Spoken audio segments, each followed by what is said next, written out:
Ladies and gentlemen, let's go. Where Brooklyn at? Where Brooklyn at? Where Brooklyn at? Well, actually, I live in Delaware now, so does that make me a Delawarean? Sing it, girl. You know, Beyonce is my friend in my head. They my people sometimes, too. Yeah. I mean, like, be true, man. You know, when I was a kid, I had an imaginary enemy. Like, does that make me crazy? Life as P, presented by Say What Radio. Hey guys, welcome back or welcome for the first time. Whether you're a new listener or a repeat listener, I appreciate you being here with me. This is Life as P. I'm your host, Phoenix Ash. Like most of the country, there's a portion of my mood and soul that's quite somber with the passing of Kobe Bryant and his daughter Gigi, as well as the other 7 souls that were on the helicopter with them. My heart goes out to their families, to their fans, to their friends.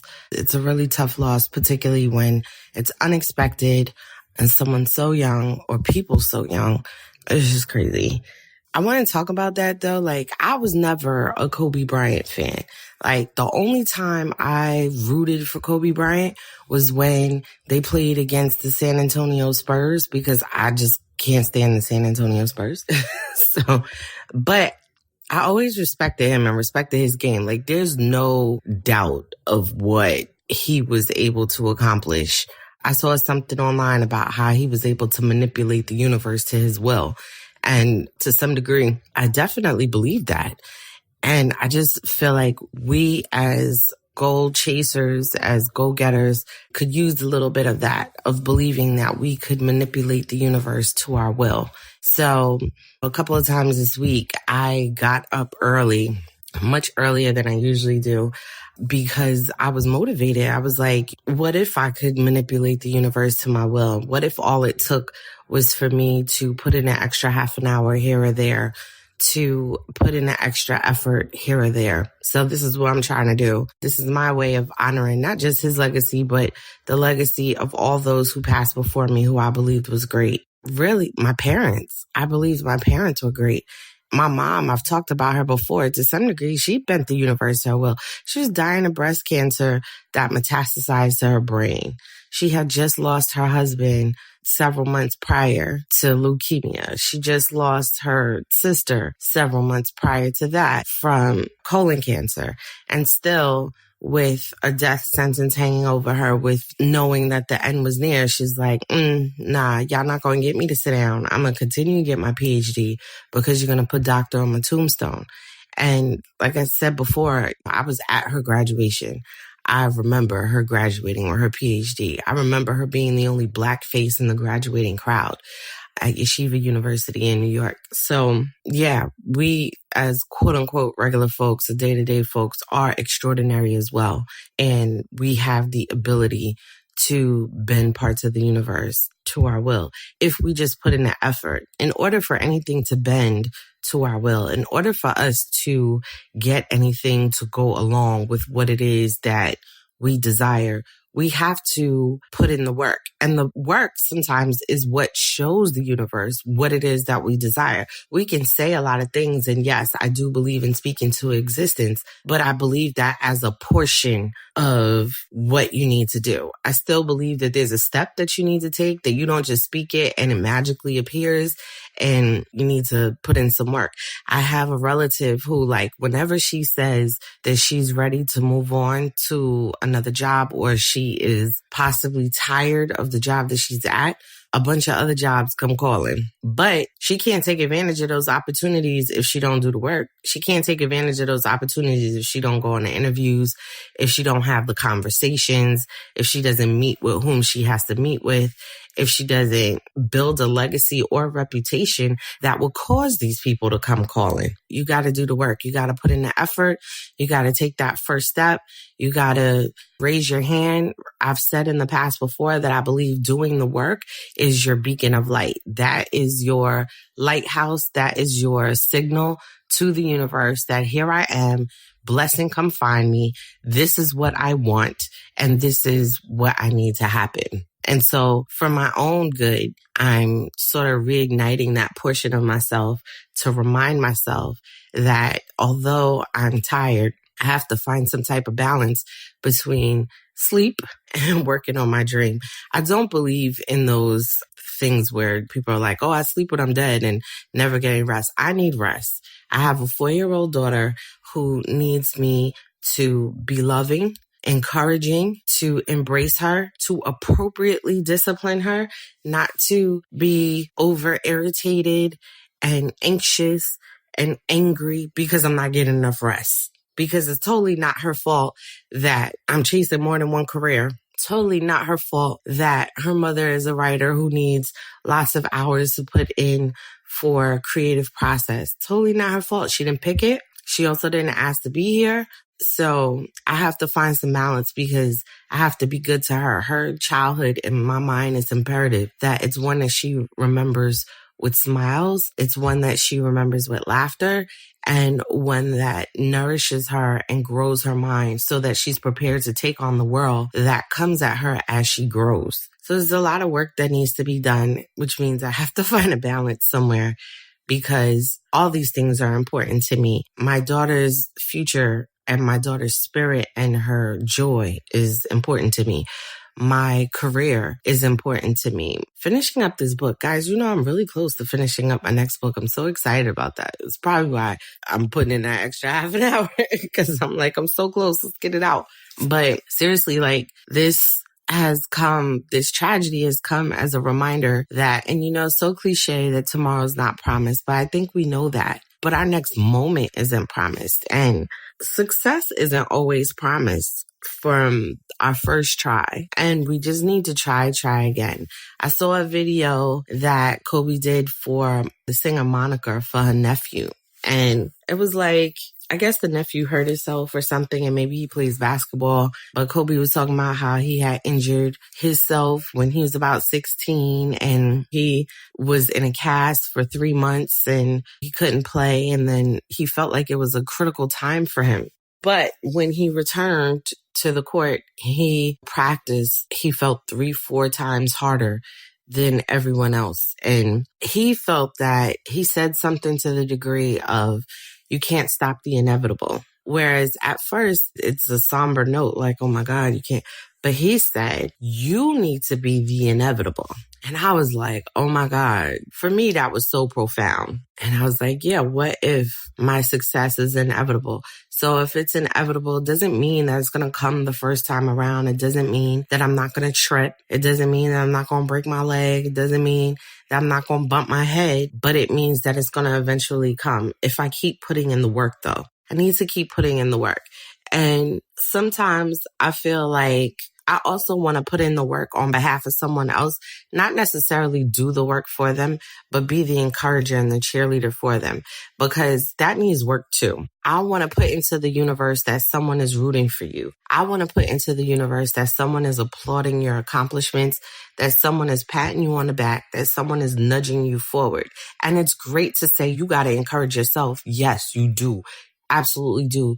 Self-affirmations, standing in the mirror, talking goodness into yourself, saying good things to yourself before you go to sleep at night and when you wake up in the morning, I believe is absolutely a way to rebuild your self-esteem, your confidence, and to pull that goodness out of you. However, I don't knock the where there's 2 and 3 gathered in his name.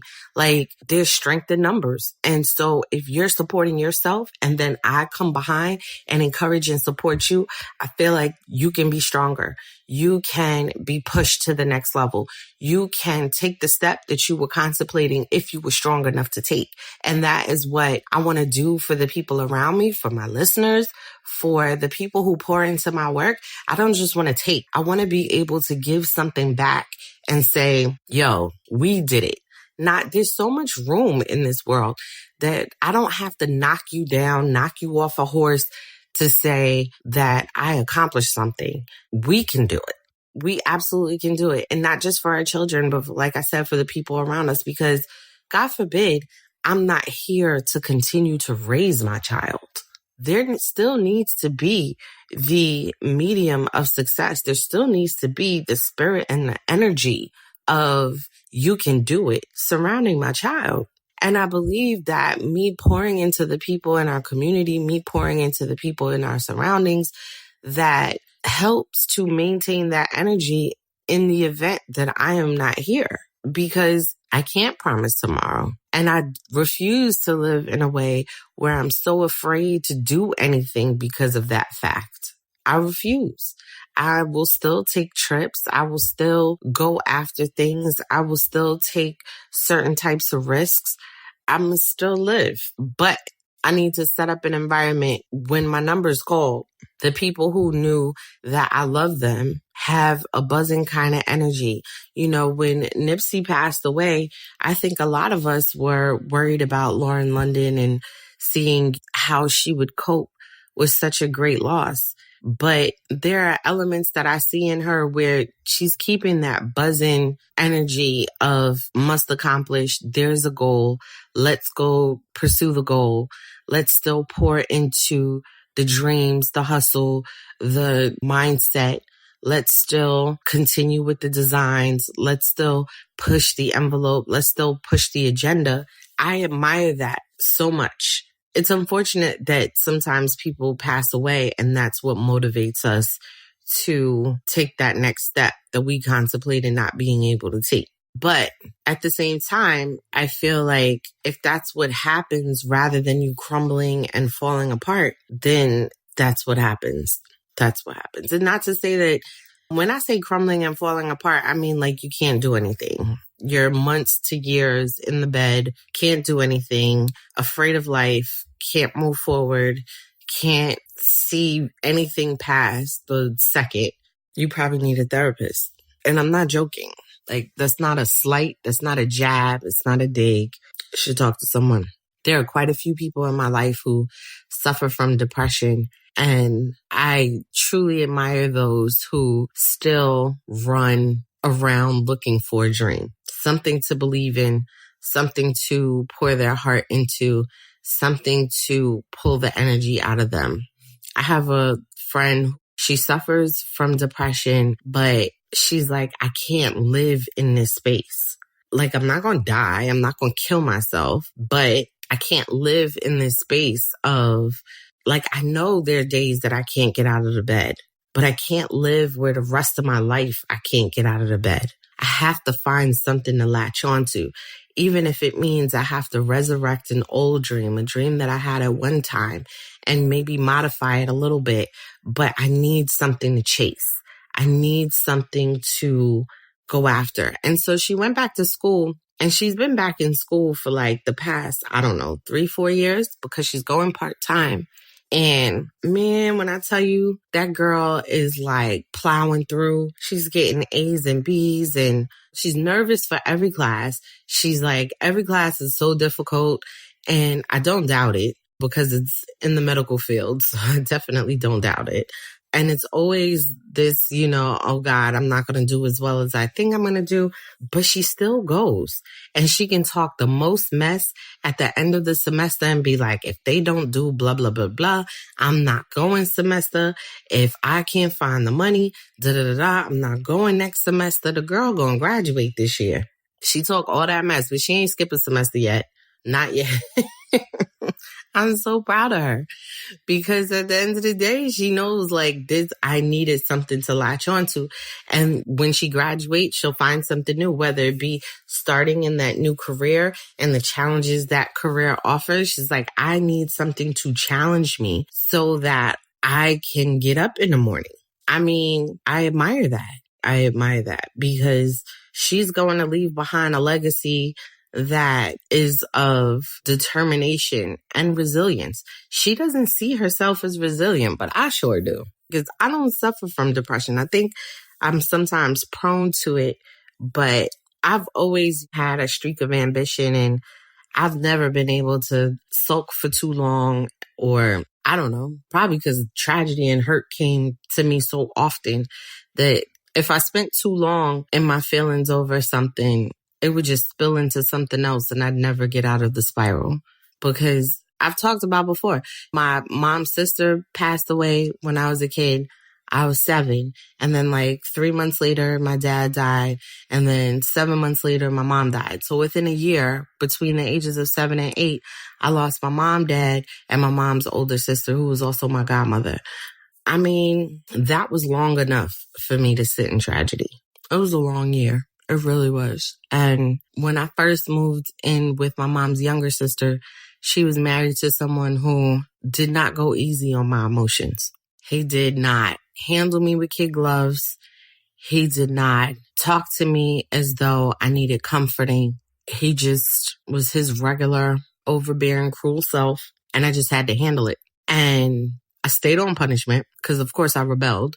But there was never a time that he embraced or rubbed my back or had sweet words for someone who just couldn't stop crying because of her loss. And as much as I couldn't stand him, I learned how to keep my emotions in check in terms of compartmentalizing. And I don't necessarily think that the way I handle my emotions is the best way. I still talk them out with a therapist, though, because I know it's not the best way. Because I put my grieving on hold for whatever else is going on around me. And because there's always something going on around me, sometimes I never get back to the grieving. And then by the time there's something else to grieve, it can either feel twofold, or by the time I'm on the 5th thing, I'm numb. And I know with the Kobe Bryant incident, I felt saddened by losses of celebrities before, but knowing that his daughter was on the helicopter with him, I actually was like physically nauseous and I was triggered. I had been worrying about like my ability to feel when people pass away because it's been a long time since I shed a tear about a passing of anyone. Be honest with you, not because I didn't think it was sad, not because I wasn't sorry for the people who experienced the loss. I was trying to work it out. Like, what's wrong with me? I can't even cry about it. Like, what's the deal? And so I was starting to become numb and just accepting of tragedy. But I was like physically nauseous to know that his daughter was on that helicopter. And it took me like all day that day to figure out that I had been triggered. That not only from the loss of my parents and to know what it is to come up in childhood at such a young age without your natural parents who you've known, but also the amount of children that I had lost prior to having my daughter. I couldn't imagine getting to know my child for 13 years and just believing in everything she'd grow up to be.